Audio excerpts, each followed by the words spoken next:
he, right? Are you a trainer in LA? Yes, actually? I am. Okay. Yep, I'm a trainer. I've been training out here for about 8 years now. So Okay. for a while, yes. Okay, cool. And tell us a little bit about your story. Yeah. Well, I grew up in a small town in Michigan. I don't know if you've ever heard of Chelsea, Michigan before. No? I don't think so. No? Okay. If Midwest. anyone does know, please. Or does anyone know from Michigan? Tell us. So I grew up there for most of my life, actually. But I remember as a young kid, I had the Hollywood sign on my vision board. Yeah. I always wanted to go out there, not really knowing where I would fit, how I would do it. Never really wanted to be an actor or anything like that. But then I really got into athletics and working out, and eventually went to the University of Kentucky to get my degree in dietetics. Okay. And then and soon after that, I made my way out to Hollywood, and that was quite the journey. Nice. I basically told my parents, I was like, hey, I'm out, I'm going, I'm doing this. And then my first place I lived was in Santa Monica. Okay. I love the West Side. I'm a big West Side. I was born in LA, so I know I'm not a transplant. That is crazy. I know it is crazy. I'm 1 in a million. Talking to people out here and to hear that they're from LA or from Los Angeles or whatever, I'm like, this is just like, that's unique. I know it is. But when I moved to Santa Monica, I was sleeping on the floor of a one-bedroom apartment with 3 guys, my friends. Nice. And we were having a blast, a good time. And I started at this public gym, working as a trainer. Yeah. And then I would also go over to Burbank. So I would work in the morning at this gym. And then right after that, you go to the Valley. I would go to the Valley. You guys, just so if you get context, the Valley is not the cool part of LA. We're compared to West Side, Santa Monica. No. Guess who lives in the Valley now? Well, no, that's where we all live when you get older. When you're young, you're like, I'm gonna be cool. Then when you're older, you're like, I'm gonna be financially responsible. Yeah. No kidding. When I was going to move from the West Side over to the Valley, people would be like, "Oh, you're gonna be a Valley boy now." And I'm like, "What does that even mean?" Yeah, it's the thing. But I understand the context of that now, being out here. But then I knew a guy. His name is Eric the trainer. He's basically my mentor, and I would shadow him for about 4 hours, and then I'd go back to the gym. And so I did this for about a year, and then eventually I started my own thing. He sort of brought me in, and then a lot of opportunities began to happen, and that's when it started, because I went on tour with a band called Big Time Rush. Oh, wow. Have you heard of them? No, I don't think so. Really? That's awesome. They're a Nickelodeon band. It's oh, cool. What a dream. It was they're like the Monkees, so they had a TV show, and then they also had music as well. Okay. So we would go all across the country, all these different amphitheaters. Nice. So you sing? Do you sing and stuff too? I'm telling you, I have a lot of women followers, and they're just like, he is a trainer. He sings. I don't sing. I when it comes to singing, you do not want to hear me sing. You'll be like, okay, we're done with this interview. We're done. Yeah. That's fine. That's funny. So then, what about your testimony? How does that come into play? So were you a Christian when you moved to LA, or did that happen later? Or I was not a Christian. I didn't even go to church when I was younger. I went a few times. It's very similar to when you're younger and you have to go to school, and you're a kid, you do not want to go to school. Yeah. It was like that. That's how I feel about sometimes the small groups with church. I'm like, I don't want to go, but then it's like the doctor after you feel better. You're like, you feel like lifted up. You feel nourished. Yeah.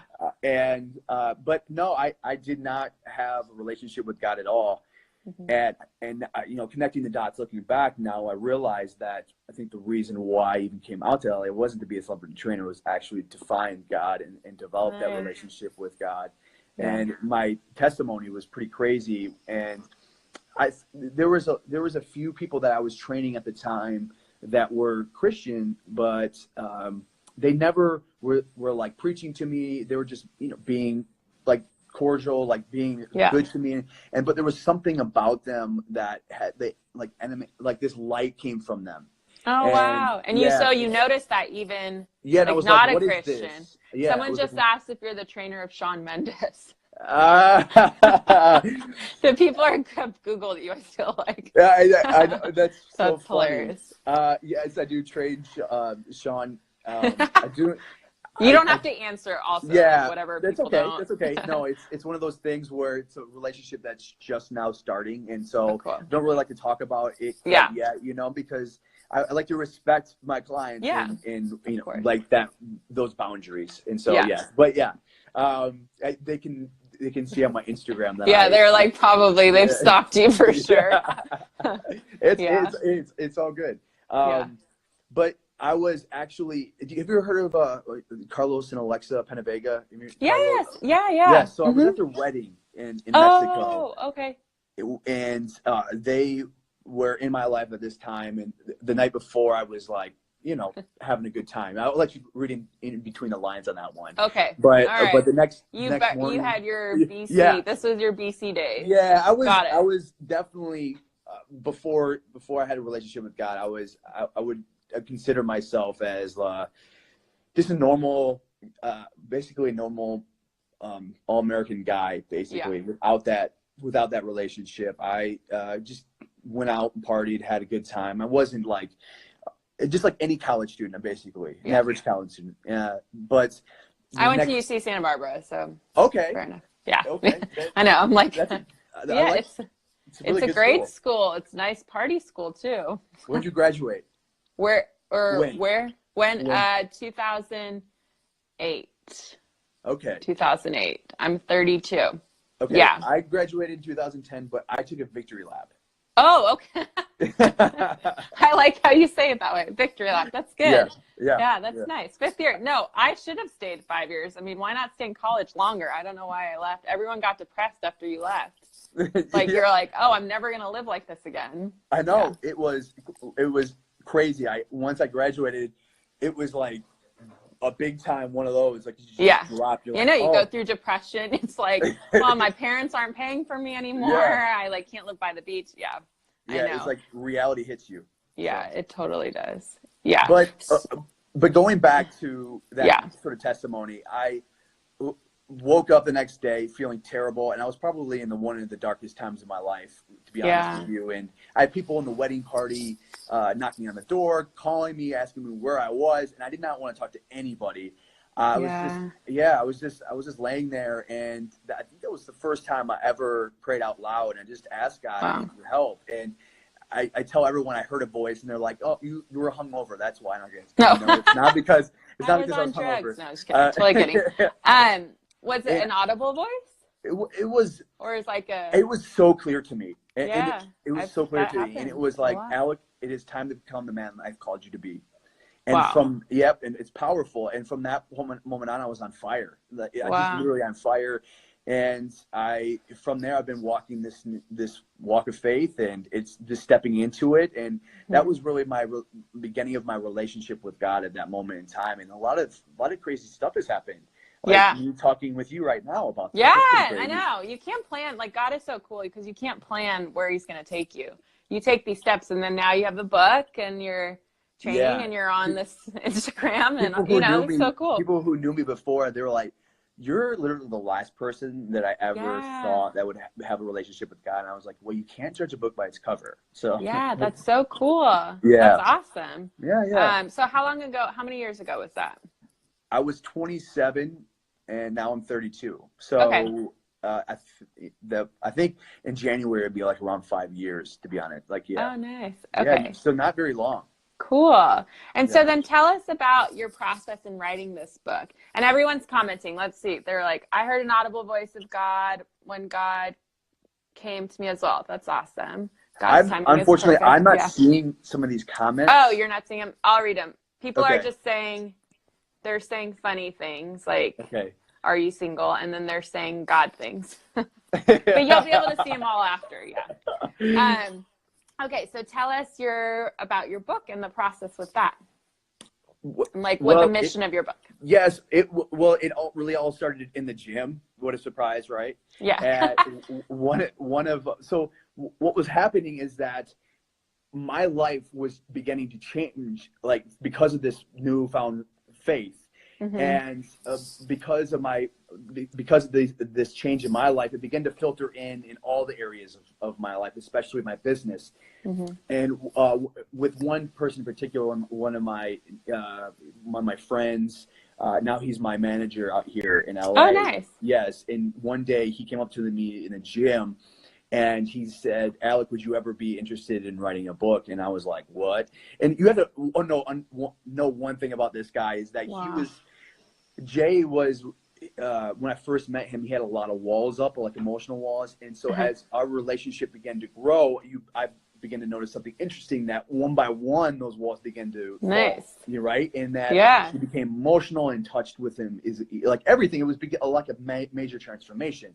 Yeah. And so when he came up to me and asked me that, I was like completely shocked. And there was this one side of me that was saying, well, if you can get Jay to change, anything is possible, right? Yeah, that's transformation. And then there's this other part that I feel like we all deal with, this doubt.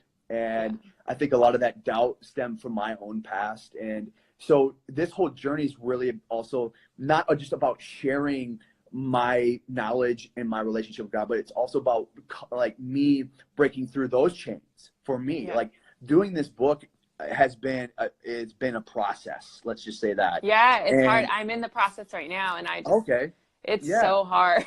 Yeah, it's hard. It's like a baby. It's like It's like I'm giving birth to my baby right now. Yeah, no, it's exciting for you. Yeah, so psychologically and emotionally, I've really have grown as a person even through this process. But because of that, my past, where I've always, we can dive into this a little bit deeper later if you want, because of like the bullying and everything that I got in high school, I really turned to sports and working out. So that was always been a part of my life. But then I had this now newfound element with God. And so it just came to fruition that I was like, I want to strengthen people's, not only their body, but their spirit and emotions simultaneously. And it wasn't one of those things where I would go to the gym and start preaching scripture to people. No, it was just like really just about building a relationship with them. And because I started having this light come from me and just excited for life, they were just feeding off of it. It was like a natural thing, and it just grew.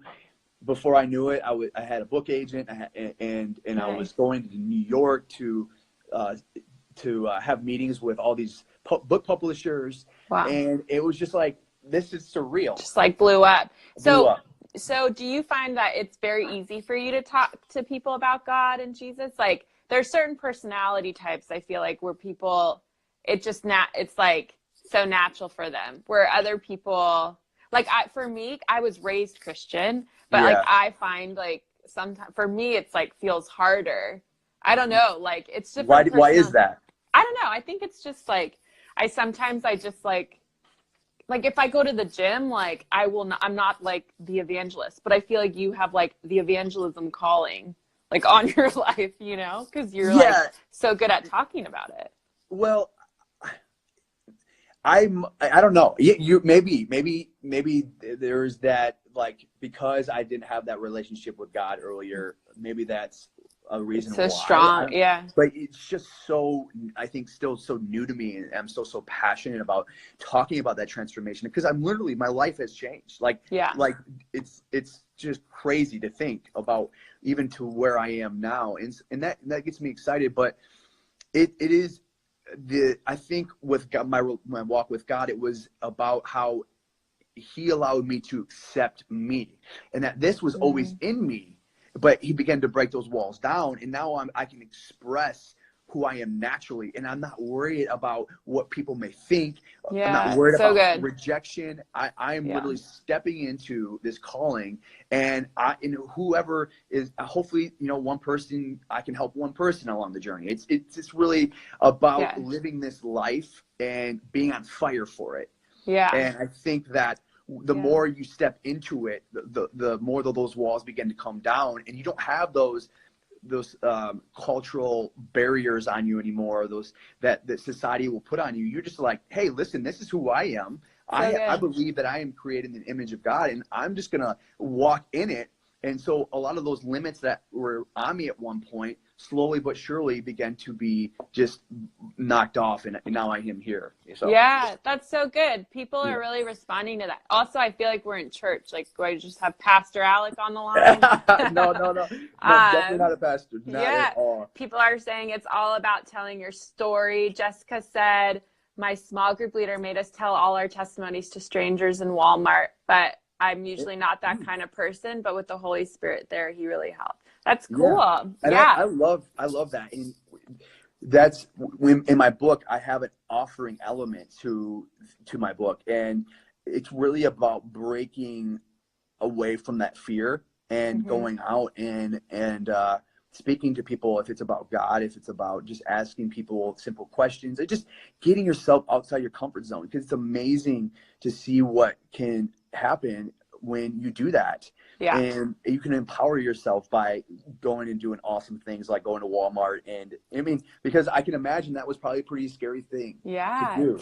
It's so terrifying. Yeah. And so when you can go through that process and come out of it feeling good about it, I mean, how empowering is that? Yes, I think that's amazing. I think, so it sounds like your book is really about like your story and then like your hope for people in experiencing wholeness spiritually, mentally, physically, like all together. Which is huge. I think for me, like working out, for instance, a lot of it for me is mental, because I can go through these depressive, like I can feel myself falling into like more of like depressing thoughts or something, which I have struggled with, right? But working out is what really, like keeping on a workout schedule really helps like me get over that. Right. And what you said is interesting about those thoughts. See, I've always trained myself because of my background, almost like an athlete, right? Well, I'm sort of adopting this new I think focus where I'm conditioning my mind the same way, you know, and that's what I really have. Like, people ask me, you know, what is for you? What is like would you say the key for your change, and other than, you know, my relationship with God? And I would say it's me stepping into it and creating healthy habits every single day, conditioning my mind, my body, and my spirit so that I'm in charge of it, and that when those negative thoughts come into play, because those negative thoughts aren't you. No, they're not. They're detached. Totally. Yes. And I think when you realize that, you're like, this can just pass. Like, it's not, it's like my renewed mind is not any of that. Yeah. Yeah. And like saying to yourself, like, no, this is not who I am. You know, I'm powerful, and I'm going to step up to the plate, and I'm going to deliver it to not only to myself, but to those people around me. And like what you're doing, I think is fantastic with Instagram. I absolutely love it. You know, but it's fun. I think people I think they don't really understand that we have the control to say no to those thoughts. You know, say no to that doubt. Say no to saying, oh, well, this is what I've experienced in my past. Like, there's no way I could do these things. Like, and it's like, you can. It's about creating those habits every single day that will allow you to sort of step into your freedom. And with my book, I have an acronym, and it's called CHOSEN. And it stands for conceiving, honoring, and offering. And that's really the spiritual element to it.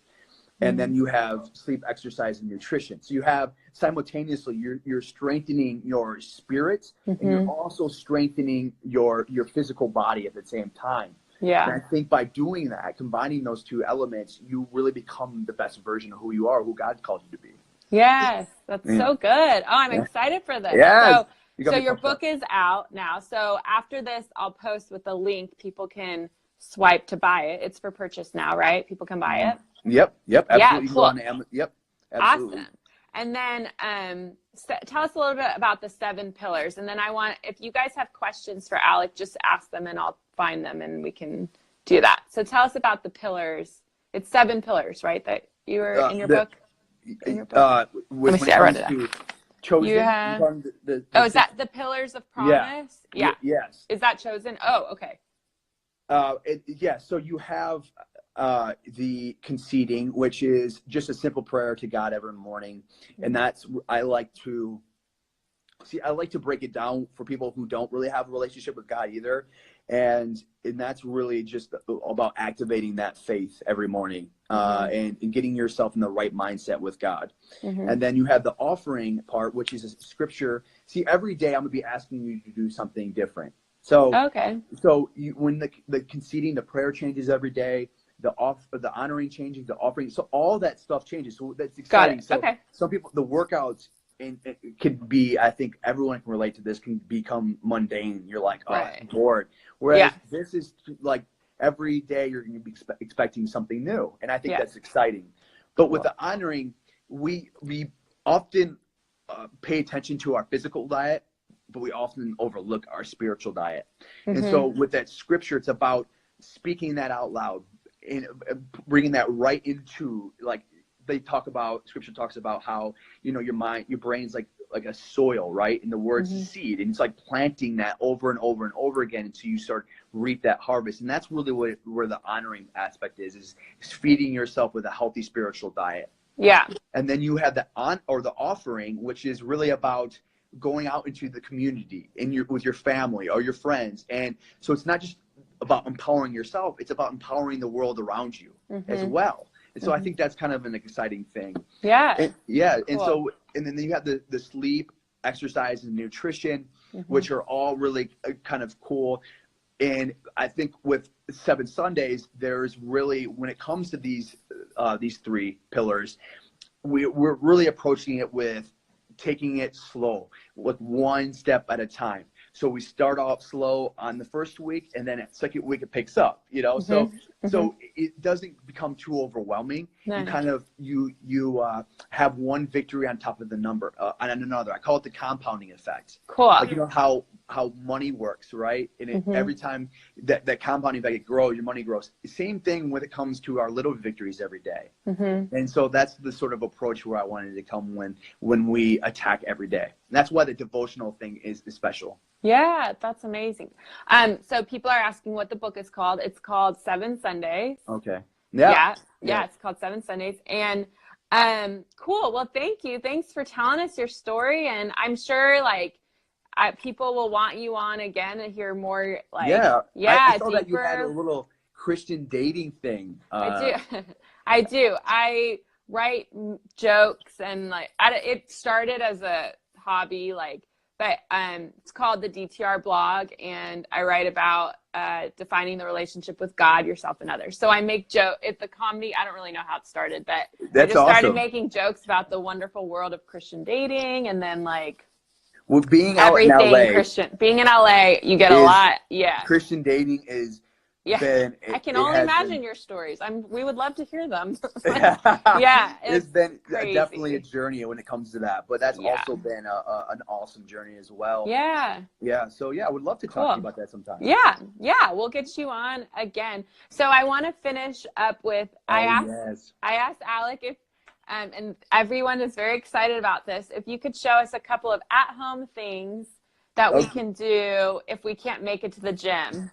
For sure. And so some of the exercises, the 7 Sundays, some of the exercises in that book are actually meant. There's 5 indoor exercises and 5 outdoor exercises. Cool. So I can do maybe some of those exercises for you. Hi, Chris Wolf. Okay, cool. Awesome. One second. Okay. So Alex here is going to show. Can see me. We can see you. We see your living room or the living room you're at. So I think everyone has a chair at home, if I'm correct. Okay, so this chair is key for anyone who's trying to strengthen their legs, getting that booty in shape. Okay, cool. We need that. Okay, so if you want to angle the phone down right here. Yeah. So I just have this. Zoom it. No, just kidding. Is it good? Funny. Yeah, it's good. No, how do I look? No, you look great. You look great. Keep going. So it's just. So basic squat, so you can use the chair. I love using the chair because it shows you perfect form, right? So I like to do at least like 20 reps, and I think we can all handle. If you need to start out like we're doing like 10 reps, do your thing. I mean, I'm not going to judge you. Okay. All right. The key is, I don't think they can see me. Yes. Okay. Cool. Right now. Yep. Okay. The key is to get your butt back, almost like you're sitting on a toilet, but you're really sitting butt. Touch your butt here. See that? Yeah, we see. What I like to do is I like to bring my hands out forward to balance myself. Okay. Nice. All right. So 20 reps. And people are loving this, by the way, and they're like, people are just tuning in now. He's a trainer, and he's showing us how to do squats because I asked him to show how to do at-home things. And I feel like a goofball right now. I totally no, it's amazing. Thank you for showing us. As long as people like it. Yeah, they love it. They love it. So you just So you can do let's do like a little circuit. So if you're doing 15 to 20 reps of this, like squats. Okay. Just like that. Perfect. Now I can get you right into a dip. And a lot of this stuff I've been doing lately on my Instagram. So you can go to my Instagram. Oh, cool. Yeah. And I've been doing a lot of the like in-home workout type stuff because people are eating it up. Okay. So with the dips, I just bring my hands behind me on the chair. Same chair, by the way. Okay. And I angle it down a little bit more. Right there. Can you see me? Yeah, we see you. Elbows are back. I'm coming down. See that? Perfect. Nice. Right?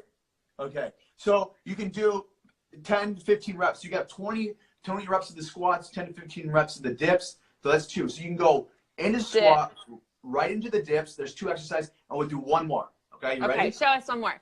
Yeah, people love it. Stronger than yesterday. Someone asked if that's a Britney Spears chair dance. If you're gonna do a Britney Spears. No, they're taking it serious. Dance. So, yeah, no. I mean, if you want to show us your moves, we're not opposed. Next time. Okay, next time. All right, and so the final exercise. All right, we're gonna work the upper body. Okay. Okay. So I want you to just take can you see me? Yeah. Your hands are at the edge of the chair. You're just going down, touching your chest, and then full extending at the top. You can use your knees. You can put your knees on the ground. Yeah, I love using my knees because it's so hard. Or you can use the higher part of the chair to change that angle. Okay. So you have the squats, you have the dips, and then right into the chest press. If you did like 10 reps of that, so you do 4 sets all together, you'll feel amazing. It's like it'll take you about 10 minutes. Well, it's nice because you don't even have to use TRX. Like that's you do that. I do Orange Theory. It's 7 Sundays X. Oh, nice. Okay, 7 Sundays X. We should start that hashtag. Well, thank you. We really enjoyed this. Thanks for being on with us and telling us your story. So you guys, the book is called 7 Sundays. And you also have 2 products, right, that you are selling with. Well, it's not that I'm selling it. I like to tie it into the book because I like to tell a little bit about my journey when it comes to, so like in the book, for instance, in the diet part, I have about having healthy alternatives. And as a trainer, I am like constantly on the go. And so I always would eat like bars, right? Oh yeah. And so I was eating bars that had like these chemicals in the back. You know, like you look at the back, you're like, I can't pronounce any of these words. That's what I was eating. So I was like, I wanted to make that change. If I'm telling through this book, if I'm telling people to eat foods that come from the earth, come from God, then I want to do the same thing. I don't want to be a hypocrite. So I started eating. Well, actually, here, look at it. Oh, nice. The G2G bars. Okay. And they're all natural. And so I was like, I need bars, right? And because I didn't want to go that route, I turned to these, found these, and they taste amazing. And nice. So, Real Carlos Pena just he joined in and he's doing a muscle. Who did? Real Carlos Pena, your friend. Carlos is joining? Yeah, Carlos is here. He's a part of my. You just missed him. He did some moves for us. Oh my gosh, that is so funny. We'll post it so people see. Cool. So the bar is something that you can take on the go that's natural. Yes, and then for the sleep, I talk about oils, right? I talk about like having oils that help us fall asleep. If it's ylang-ylang, if it's lavender, those types of things. Actually, oils can help us with those. And then so with that, I have a hemp balm, which also is, you've heard of a hemp balm before? You've heard of CBD first? CBD, yes. but we can't promote THC on here. No. Right? We'll get so much crap for that. It's not THC. Okay. There's no, this cannot but be I have used CBD and hemp, so I know what it is. Just so everyone else knows, like, so they're not like, oh my God, Christina. There's none in this. It's Cool. just it's called Elixinol. They sell it to healthcare professionals. They sell it to gyms. Okay. I mean, this is like with CBD, it's really helped me and my clients a lot. I would never turn my clients to something that was like illegal or bad for them. And it really helps them, only myself, but them with sleep and recovery, with also recovery after, like hemp balm I use after a workout. So I think these are all tricks that I like to give people when they're trying to look to get that edge and to help them maintain and feel good. I always like to find things that for them to help them. So if anyone has any questions at all, you know, if you guys have questions, you can like DM you too. Regardless, you may of get, products, like I said, you may get some weird DMs after this, but nothing is weird. Legit, Caitlin, she's probably gonna DM you. She's been commenting a lot now. That's funny. But I love CBD and stuff, so that's amazing. Yes, absolutely. It's so helpful. Absolutely. So. If anyone wants to reach out and any fitness questions, any nutrition questions, I'm here to help. Cool. Just so I'm trying to help as many people as I possibly can. Awesome. Well, thanks for being on so much. Oh my gosh, we really appreciate it. And you gotta have me on again. Yes, okay. We'll have you on again, and I'm sure everyone will love it. So we'll, so make sure to follow him, and we'll put some links for his book and stuff. And we'll